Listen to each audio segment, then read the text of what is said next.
A lot of you know that I am a huge Transformer and robot type of fan, right? Anything that has to do with large mechs and big old machines and stuff like that, like Transformers and Gundams, I'm there. That's what I'm into, all right?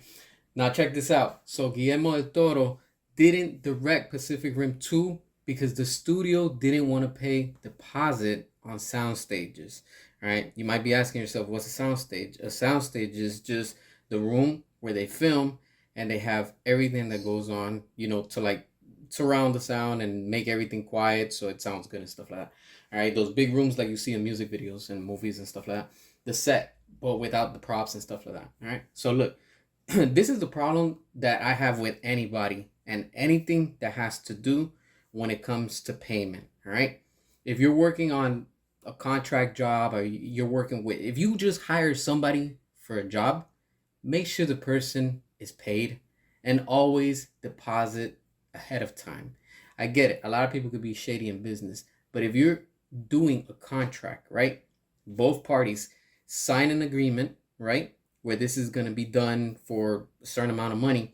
In this case, if, the studio promised Guillermo del Toro, hey, look, we're going to give you this amount of money, and they don't come through and they don't fulfill, then it's obvious you can't move forward to make the film.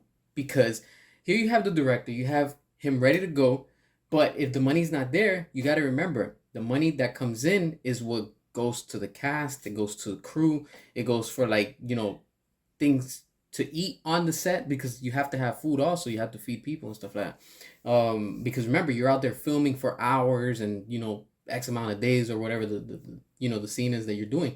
So when it comes down to this, the studio should have said, hey, look, here's the money, do what you need to do. All right. Now, staying on topic but going off topic, that's the problem I have with WB also, and what they did with The Flush and Andy Muschietti. All right, check this out. They gave Andy Muschietti $300 million. Just think about that for a second. To do The Flash, right? And in the end, the movie sucked. Because it did. The visual effects were trash and it was just garbage, right? So $300 million for that. How much did he really spend on special effects and everything else? Me joking, this is just saying, he probably spent $10 million to get everything done, pay the crew, pay the cast, whatever, and he probably pocketed the other $290 million. You get what I'm saying? And that right there is not necessary, but it just shows you how if you give money, you expect to get a good product, right?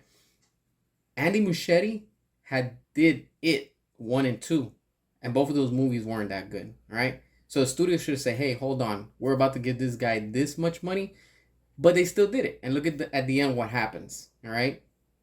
And then now, coming to Pacific Rim, Guillermo del Toro did a phenomenal job with the first film. The studio should say, hey, look, here's an advance payment. Let's get the ball rolling, and let's start filming this movie. The second movie wasn't all that, honestly. It was all right, but it could have been a lot better, And comparing it to the first one, much big difference. You get what I'm saying? So when it came down to this, it's shady how studios are, and this applies also to the gaming industry. It also applies to the comic industry. It applies to everything in this whole industry of whatever type of genre you're in, right? And honestly, I wanted to see Guillermo del Toro do the second film and hopefully would have done a third film and ended with a trilogy. You might be asking yourself, why a trilogy? Most of the time, these movies, that's what they are. 1, 2 films, 3 films, and that's it. You get what I'm saying? So much that you can take. You get what I'm saying? Also, with the Transformers, is just way too much what we have right now. Look at the mess that we're in also, but it happens, that's Hollywood. It just comes with it, It's sad, but I would like to see Guillermo del Toro come back and hopefully do Pacific Rim 3. If the studio comes through and they give him the money, give him what he needs, all the tools, so he can deliver that quality. Because the first film, like I said, was badass, I really enjoyed the first one. The second one had its moments where it's like, okay, but it dragged a little bit. But yeah, those are just my thoughts. What are your thoughts? Make sure to hit the subscribe, drop your comments, and as always, until next time.